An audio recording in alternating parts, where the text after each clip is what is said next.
Hello family, তোমরা সবাই কেমন আছো? আমি ভালো আছি। আজকে তোমাদের সঙ্গে শেয়ার করব আমার একটা অন্নপ্রাশন বাড়ির খাওয়া দাওয়ার ব্যবস্থা।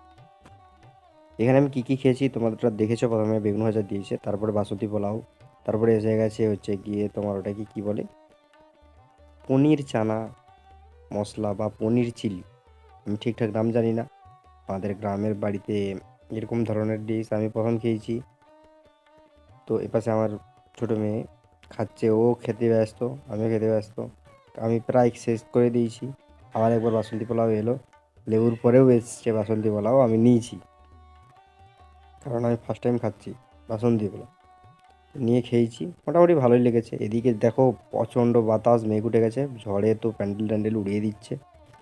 তো ভাত এসে গেল, ভাতের সঙ্গে প্রথমে দিয়ে গেলো ওটা হচ্ছে গিয়ে শাকের তরকারি। শাক বলতে জাস্ট বিচা কলার তরকারি।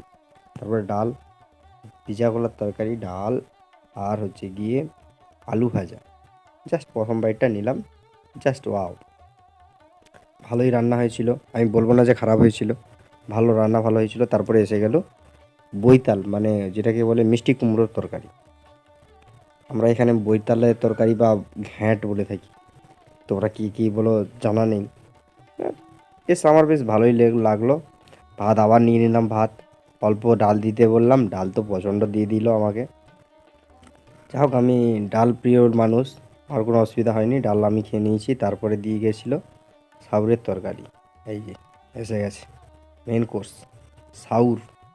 একে কি বলে আমি জানিনি, কিন্তু এটা দিয়েছিল যে এটা খেতে জবরদস্ত ছিল।